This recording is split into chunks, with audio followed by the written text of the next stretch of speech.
reaction lang po ma'am ng Palas doon sa sinusulong ni Senator Robin Padilla na Sara and Amy tandem for 2028 given na Senator Amy is a sister po ni President. Thank you.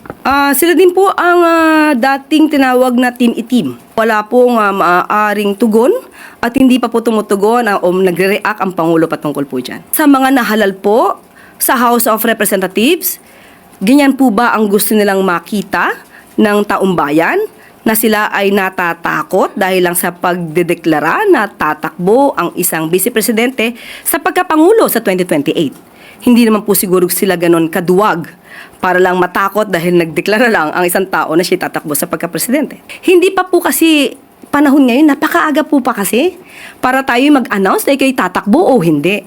Napakaaga para mamulitika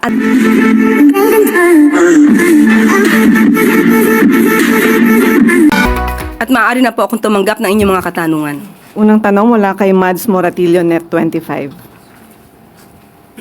Hi ma'am. Reaction lang po ma'am ng Palas doon sa sinusulong ni Senator Robin Padilla na Sara and Amy tandem for 2028 given na Senator Amy is a sister po ni President. Thank you. Sila din po ang dating tinawag na Team Itim. So ngayon po wala pong maaaring tugon at hindi pa po tumutugon o nagre-react ang Pangulo patungkol po dyan. Sunod na tanong mula kay Christian Bascones, PRTV. Ma'am, can the Palace clarify why Customs Commissioner Arnel Nepomucenu's appointment document is dated February 2, 2026 when he was officially sworn in June 30 last year po? Ang kumakalat na sinasabing papalitan si Commissioner Arnel Nepomuceno ay wala pong katotohanan. Ang lumalabas po ng dokumentong yan ay ibibigay po natin mismo sa NBI dahil marami na po talaga ang namimihasa, umaabuso sa kanilang mga sinasabing freedom of expression. So yan po ay ipapaalam at ihatid natin sa NBI para makita at maimbestigahan kung saan nanggagaling ang mga peking impormasyon na yan. So Malacanang completed its review of DNR Secretary Lotilla's appointment records po. Despite his nomination being bypassed 3 times by the CA, is the Palace now considering resubmitting his nomination, seeking legal clarification on his eligibility or preparing to appoint a replacement if confirmation remains uncertain? As of now po, I cannot give you any update. Hihingi po ako maya-maya patungkol po kay Secretary Lotilla. Last po ma'am, may nangangamba po bang revamp or balasahan sa mga appointees ni Presidente? Sa ngayon po, wala pa pong ipinaparating sa atin na anuman. Kapag po meron na, ibibigay ko po sa inyong update. Maraming salamat. Sunod na tanong mula kay Rafi Ayeng, Daily Tribune. Good afternoon, ma'am. Ma'am, you're wearing pink. Is it nice? That signals na nililigawan talaga ng administrasyon si dating Vice President Leni Robredo. Ikaw naman, nagsuot lang ako ng pink pero naagad mali siya. Wala po. Ang kulay na sinuot ko ngayon ay wala pong kaugnayan sa anumang politika. Wala pong anumang update kung nililigawan ng sino man dahil ang sabi nga po natin kahapon pa ay wala pa po sa isipan ng Pangulo at ng administrasyon na ito ang patungkol sa pamumulitika o humanap ng sino mang kandidato para sa 2028. Darating po ang panahon na yan. Sa ngayon po, ang tutok po ng Pangulo ay trabaho. Ayan po, ayusin ang mga issue patungkol sa baha at ang pag-angat po ng ekonomiya ng bansa. And follow up lang po, lumulutang yung Leni Riza, pambangga dun sa Sara Amy. Ano pong reaction ng palasyo? Wala pa rin po. Hindi pa rin po ito na pag-uusapan. Sabi nga po natin, trabaho, hindi bakasyon. Thank you. Sunod na tanong mula kay Michelle Gilang, All TV.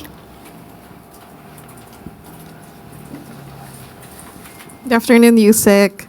May we get the Palace's reaction to the remarks from the Makabayan Bloc describing Vice President Sara Duterte's announcement of her intent to run for president as a threat to congressman amid the pending impeachment complaint? They think that her declaration could be intended as a panakot to congressman so they would reconsider their positions on her impeachment. how does the palace view these statements? Opinion po yan ng Makabayan Block. Siguro kung yan po yung nararamdaman nila, maaaring may katotohanan. Pero sa mga nahalal po sa House of Representatives, ganyan po ba ang gusto nilang makita ng taong bayan?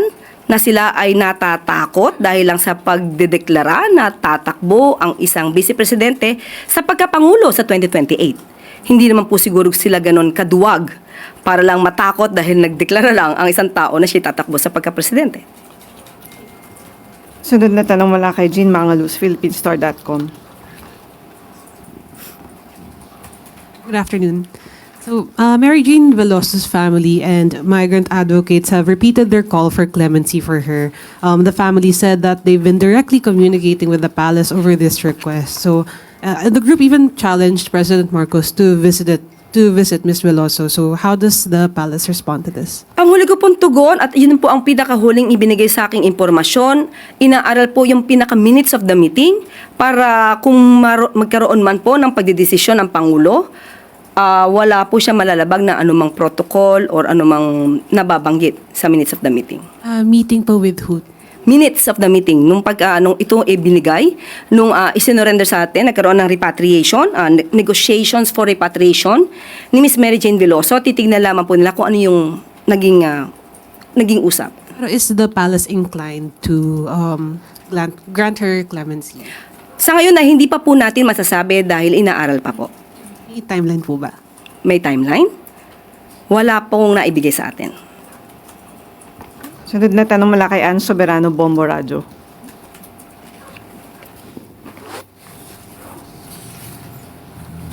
Yusek, good afternoon po. Isinusulong po ni Majority Leader Sandro Marcos ang panukalang libreng kuryente para sa mga pamilyang mababa ang konsumo. Ano po ang reaksyon ng Malacanang dito? Sakaling maipatupad ito, sino po talaga ang sasagot sa gastos? Ang gobyerno ba o may posibilidad na maipasa ito sa ibang consumers? Sa ngayon po, ipinapairal na po ng administrasyon na libre ang hindi lalagpas sa 50 kilowatt hour na konsumo ng mga benepisyaryo ng 4Ps.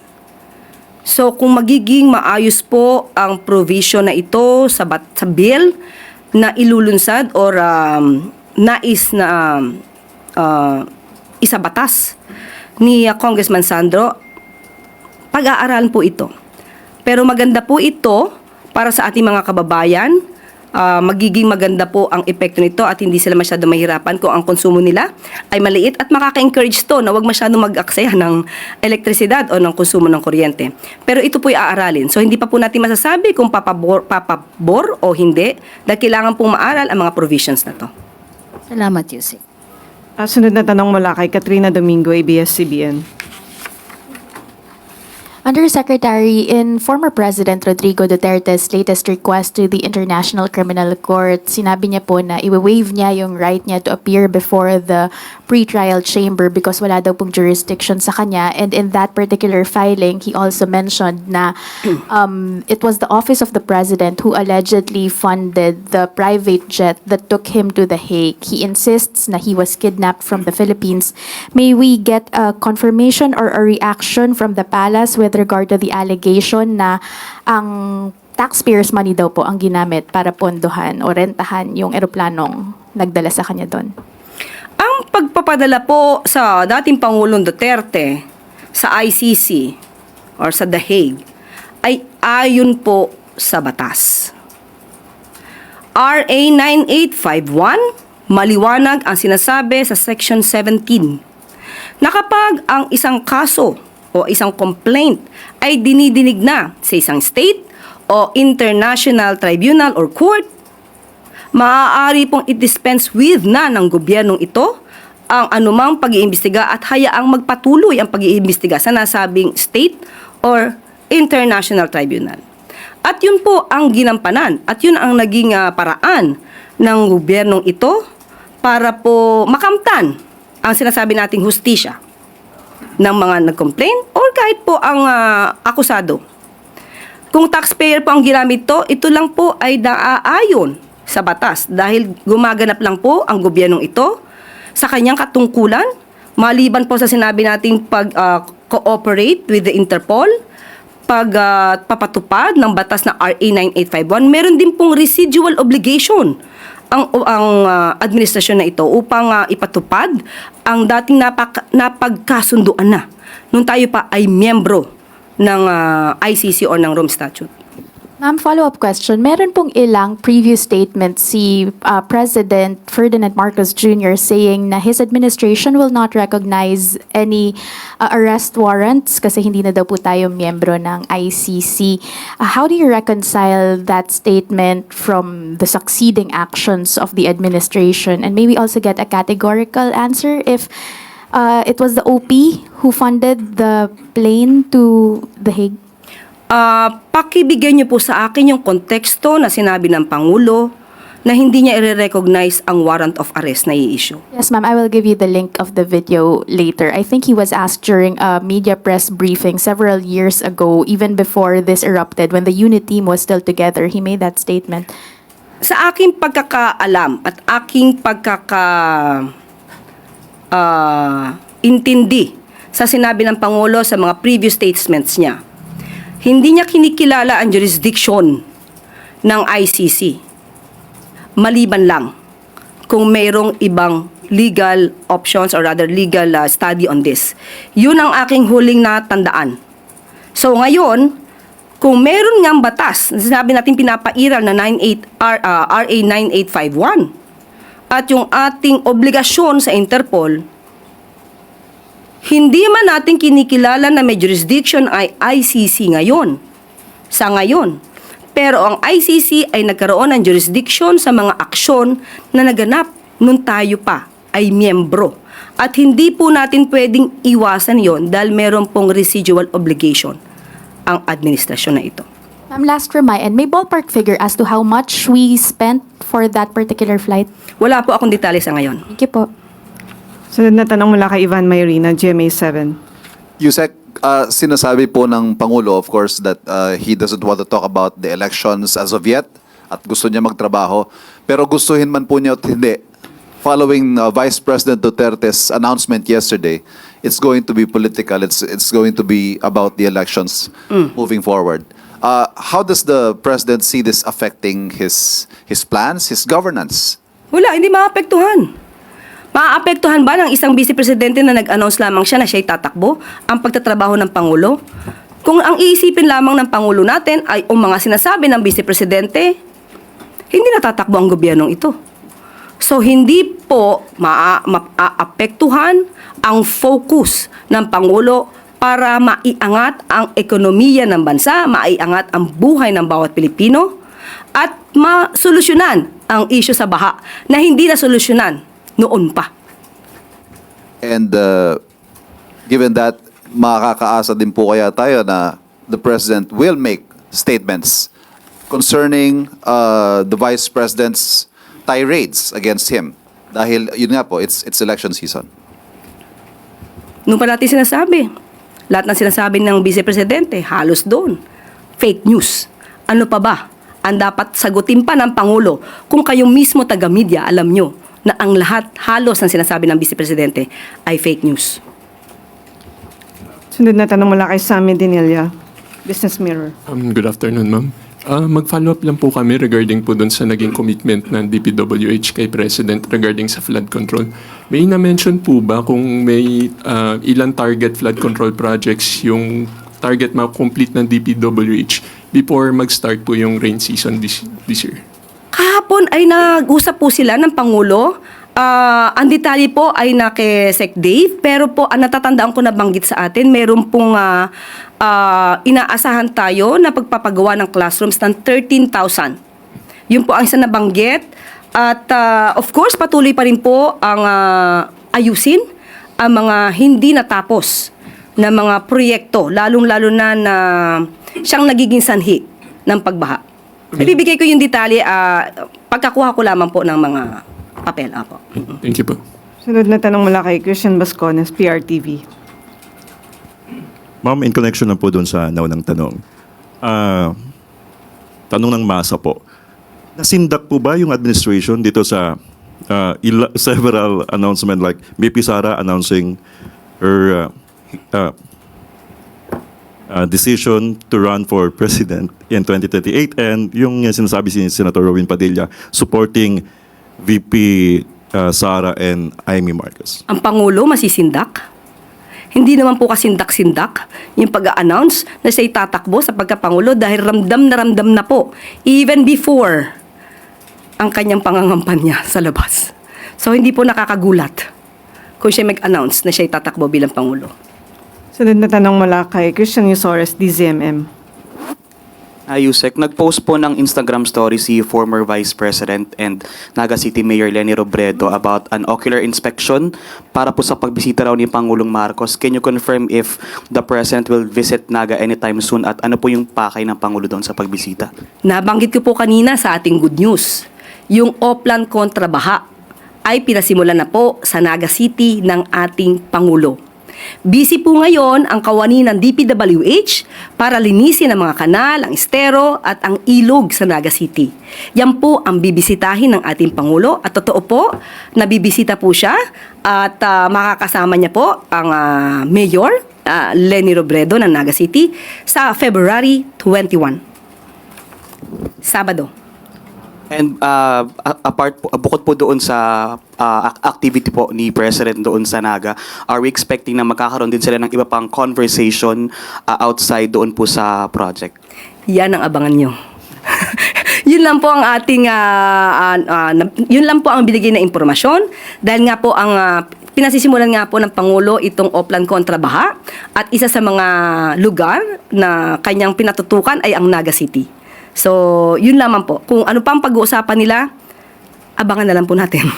Ma'am, one last po. Possible po kayo na mapag-usapan ang possible alliance or plans for 2028 elections because some analysts are floating the name of former VP Leni as a strong candidate against Vice President Sara in the 2028 elections.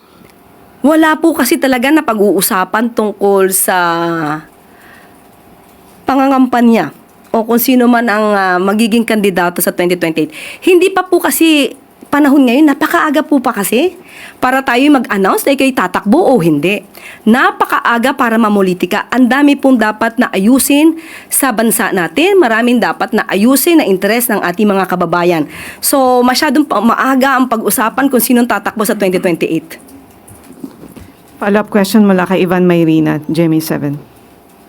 So, sorry, follow-up lang po dun sa nabanggit ninyo. So ano po kaya ang motibo ni VP Sara sa kanyang maagang pag-anunsyo?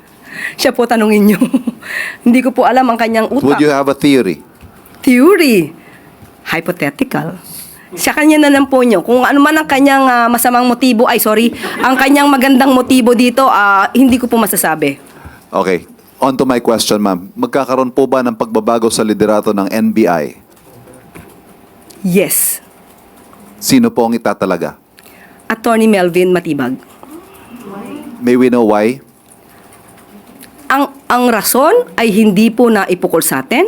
Yan lamang po ang aking maibibigay sa ngayon. Has he taken his oath at meron po kayang specific instructions ang Pangulo sa kanyang pagtalaga kay Attorney Melvin Matibag sa NBI? Kapag nabigay na po sa akin ng detalye, ibibigay ko rin po sa inyo. So effective when, ma'am?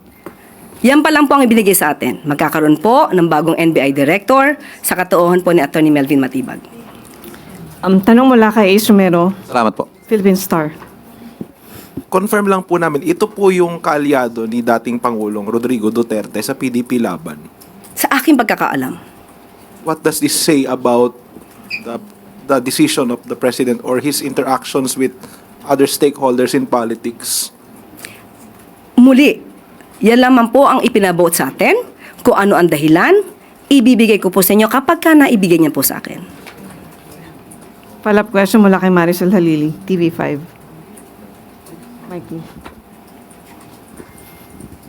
Yusek, but at least can you give us the reason why the President chose to appoint Attorney Melvin Matibag, who used to be part of the Duterte administration? Yan lamang po ang ibinigay sa akin impormasyon. Hindi po pa naibigay sa akin ang rason. So kapag ibinigay na po sa atin, unang-una prerogative naman po. Unang-una man po prerogative po ng Pangulo. Una-una, masasabi natin bakit niya in-appoint or i-appoint. Nandun po yung tiwala. Nakitaan po niya ang si Attorney Melvin Matibag ng maaaring pagtiwalaan. Maaaring magtrabaho para sa gobyerno. Pero kung ano yung pinaka-reason, hindi pa po nasasabi sa akin in details. Kapag ka po naibigay na sa akin, ipapasa ko po agad sa inyo. Wala nang tanong mula sa MPC. Balik sa iyo, Yusek Claire.